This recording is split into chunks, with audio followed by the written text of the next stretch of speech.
Okay, next up we have hardware-based encryption, and a few things that you should be aware of here, TPM being one of them, okay, the Trusted Platform Module. And TPM is a hardware chip that's embedded on a computer's motherboard. Typically, you're going to see these in laptops.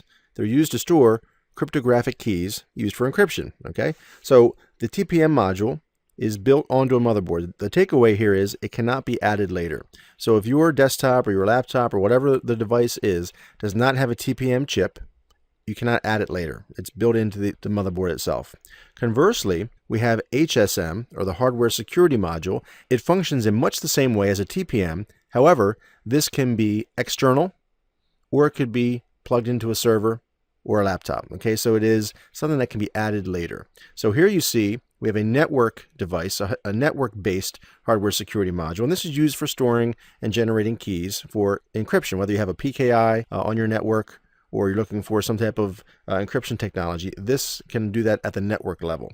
There's also cards that can be plugged in, as you see here, to a specific server. HSM, the takeaway would be it's similar to TPM. Okay, the hardware security module is very similar to the trusted platform module. However, HSMs are removable or they're external. Okay, they can be added later. That's the takeaway. TPMs are built in, HSMs are not. Both are used, however, for encryption keys, and using RSA keys. Next, USB encryption. We covered that just a moment ago when we were talking about removable media. For the most part, when we say removable media, we're talking about USB or thumb drives. Okay, so it's the same type of thing here. Encrypting the contents of your USB drives, it prevents that data from being accessed if stolen, or if someone maliciously tries to copy data onto a USB drive and hand off to someone else. That data is encrypted. The receiving party can't do much with it unless they have those encryption or decryption keys, I should say. And then next we have hardware-based encryption around hard drives. Okay, so encrypting the entire contents of a hard drive, that provides that data at rest encryption that we talked about a moment ago, and it guards against data leakage if lost or stolen. Again, someone smashes the window or breaks into a place of business and steals computers, steals laptops, that data is inaccessible.